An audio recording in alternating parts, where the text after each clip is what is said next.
తిరుమల లడ్డూలో రసాయనాల వ్యవహారంలో సూత్రధారులు తప్పించుకోకుండా చూడాలని కేబినెట్ భేటీలో మంత్రులు అభిప్రాయపడ్డారు. ఈ కేసులో సిట్ సమగ్రంగానే దర్యాప్తు జరిపినా అసలు సూత్రధారుల సంగతి ఛార్జ్షీట్లో పొందుపరిచారా లేదా అనే అనుమానం వ్యక్తం చేశారు. ప్రభుత్వానికి రాసిన లేఖలో సిట్ తిరుమల లడ్డూలు రసాయనాల వ్యవహారంలో కొందరు అధికారులపైనే చర్యలకు సిఫార్సు చేయడం, సూత్రధారుల పాత్ర ఏమిటి అనేది స్పష్టం చేయకపోవడంపై కేబినెట్లో సుదీర్ఘంగానే చర్చ జరిగింది.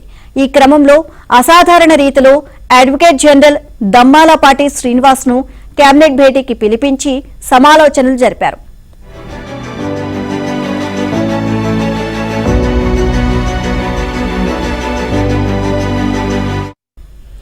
విశ్వసనీయ వర్గాల సమాచారం ప్రకారం తిరుమల లడ్డూ తయారీలో రసాయనాల వాడకం ద్వారా కోట్లాది మంది భక్తుల మనోభావాలను వైసీపీ దెబ్బతీసింది అని కేబినెట్ అభిప్రాయపడింది.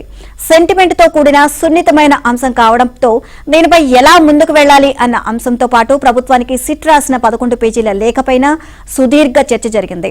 సిట్ రాసిన లేఖలోని ప్రతి అంశంపైన లోతుగా చర్చించారు.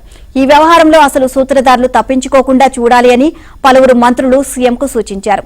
తిరుమల లడ్డూ రసాయనాల వ్యవహారంలో జరిగిన కీలక పరిణామాలను సిట్ లేఖలో నామమాత్రంగా ప్రస్తావించారని డిప్యూటీ సీఎం పవన్ కళ్యాణ్ తో పాటు పలువురు మంత్రులు అభిప్రాయపడ్డారు.